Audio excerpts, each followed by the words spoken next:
You are watching Watcher AI News. News and information powered by artificial intelligence, straight from Africa. But we have these MPs. You guys, my grandson Omar, you have 529 of you, 500,000 of you. Exactly what do you do? Then you have these ministers, permanent secretaries, and all this.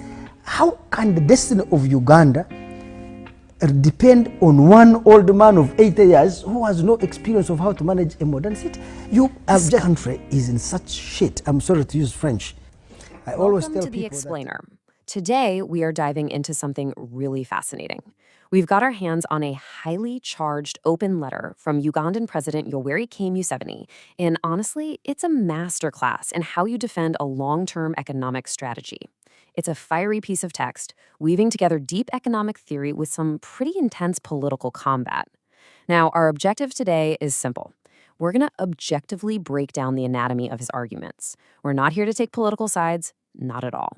Instead, we're just going to look closely at the data, the specific claims, and the underlying philosophy laid out in the text so we can understand exactly how this economic defense is constructed. Why does this matter? Well, because it shows us exactly how developing nations blend economic survival with geopolitical rhetoric. So let's just get right into it. Okay, let's dive into our roadmap for this. We'll kick things off with the rhetorical conflict, then we'll move into the value addition argument, check out successes and sabotage, and finally, wrap up with a philosophy of persistence. Starting right off with part 1, the rhetorical conflict and how this defense is framed.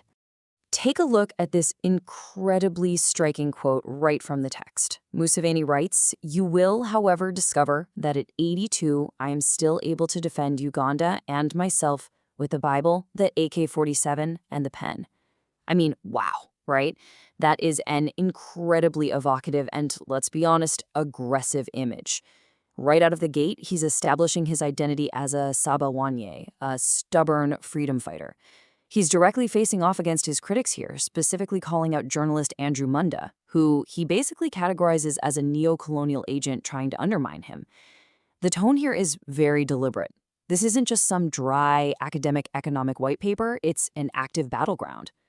And this brilliantly illustrates how his combative stance directly shapes his economic strategy. Rather than just offering up abstract fences, he actually challenges his critics to go out and speak with specific, local innovators on the ground. He points directly to Magula's factories in Matuga and Kamuli, Senfuka's herbal mixtures, to Gume's operations down in Tungamo, Professor Moranga's banana project, and the automotive startup Kira Motors. You see, he argues that critics are just dismissing these domestic projects as loss-making ventures led by con men. But his counter, he challenges them to look at the tangible physical assets they've actually built. He's framing domestic innovation as a patriotic duty, a duty he claims critics are actively trying to dismantle.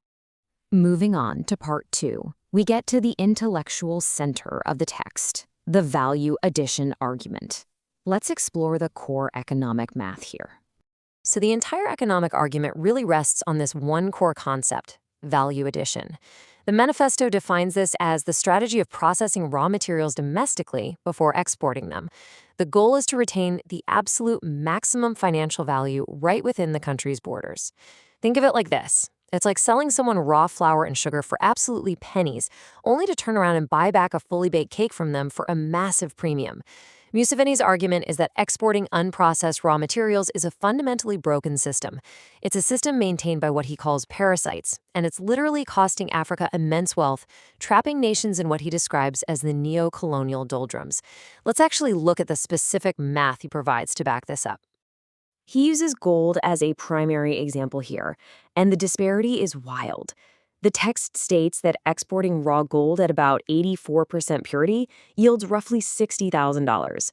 But if that exact same amount is fully refined to 99.9% purity domestically, the value skyrockets to $168,000.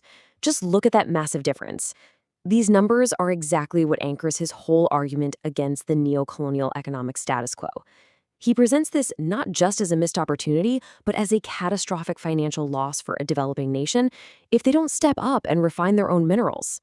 So, the crucial point is that he does the exact same thing with agriculture, Raw coffee, that fetches just $2.50 per kilo. But processed coffee, you're looking at anywhere from $25 to $40 per kilo, obviously depending on the brand. The math is pretty much undeniable, and it's this stark price contrast that is the primary driver behind the government's aggressive push for industrialization and import substitution. He's making the case that unless a country captures this lost value, economic independence is mathematically impossible. All right, stepping into part 3, successes and sabotage. Here, we're looking at domestic growth pitted against alleged interference. Let's kick this section off with the successes. $7.48 billion. Museveni energetically points out that this massive number represents Uganda's current claimed gold exports. So, how'd they get there? Well, according to the text, it's because the government just outright banned the export of unprocessed minerals. The manifesto claims this incredibly stubborn policy move resulted in the creation of 10 brand new domestic refineries, effectively locking all that value addition right inside the country. Similarly, the text cites a massive agricultural boom, specifically looking at coffee. Production allegedly jumped from 3 million bags to 8.8 million bags, pumping $2.4 billion into the economy. And how did they achieve this? Museveni credits grassroots initiatives like the Parish Development Model, or PDM, which specifically targets smallholders. And, keeping with the tone, he asks his critics, why don't you actually participate in making these patriotic funds work rather than just complaining from the sidelines? And he really doesn't stop there. Looking across multiple sectors, the claims are super wide-ranging. The dairy industry down in the cattle corridor reportedly surged from 200 million to 5.3 billion liters. There's also claimed expansion in the fruit industry across several regions, big palm oil development in places like Kalangala and Buvuma, and even an emerging domestic steel industry. He insists all these sectors are succeeding, and they're doing it despite facing intense opposition. In total, the text claims Uganda's economy is currently growing at a pretty impressive annual rate of 6.3%. But here's exactly where the narrative pivots back to the conflict. Museveni claims that it's this very 6.3% growth that is making neo-colonial agents incredibly anxious. He says it's prompting them to actively try and ruin the country's momentum. Which leads us to a really severe accusation. The manifesto claims that critics, and again, he names Mwenda here, aren't just offering dissenting opinions or, pointing out structural flaws. No, they are accused of externalizing internal cabinet discussions on social media, essentially leaking state secrets. And the text claims they do this with the deliberate motive of scaring away international economic partners. He frames this whole dynamic as an active, intentional sabotage of the state's economic transformation.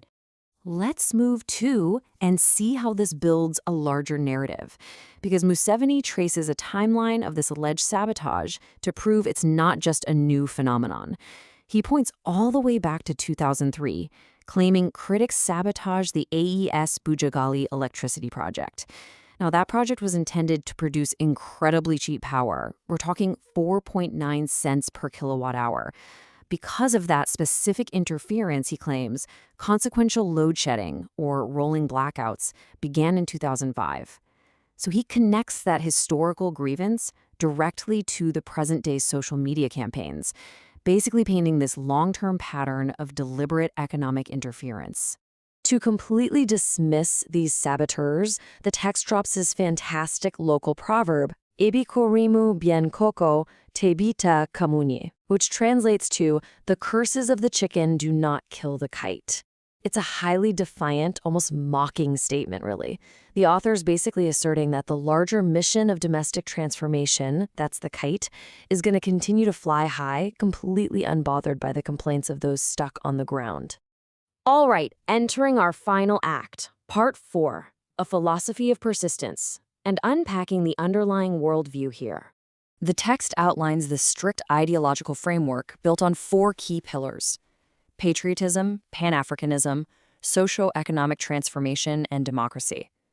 Museveni states that as a freedom fighter, he stubbornly stands for these 4 exact principles. And it's this ideological grounding, he claims, that totally prevents him from being swayed by traitors and foreign agents. For the author, Economic policy isn't just math. It is inextricably linked to this much larger, grander ideology. He then connects this persistence directly back to his military history. He recounts attacking Kambamba twice without any success, only finally achieving victory on the third attempt. He writes, "Failure from which we learn lessons is success."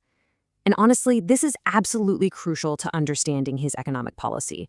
He's framing potential mistakes in industrialization or domestic manufacturing not as reasons to just give up and quit, but as necessary educational steps on the road to ultimate success. Basically, trying and failing domestically is far, far better than just remaining passive. Now, what's really interesting about this slide is how the manifesto culminates with a fascinating, almost nurturing metaphor. He quotes a Benyakore proverb that's used to encourage a baby who keeps falling while learning to walk. Singa aberezi tengerera tengerera. Keep trying, keep standing.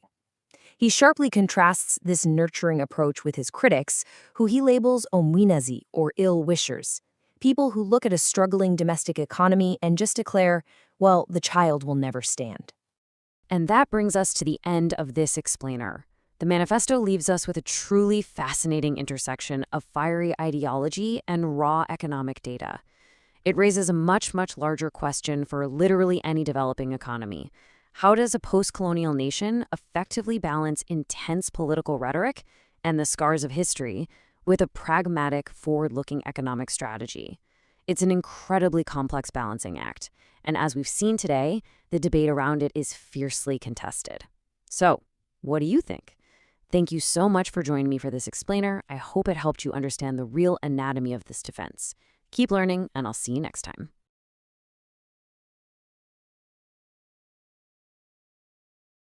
You are watching Wacha AI News. News and information powered by artificial intelligence, straight from Africa.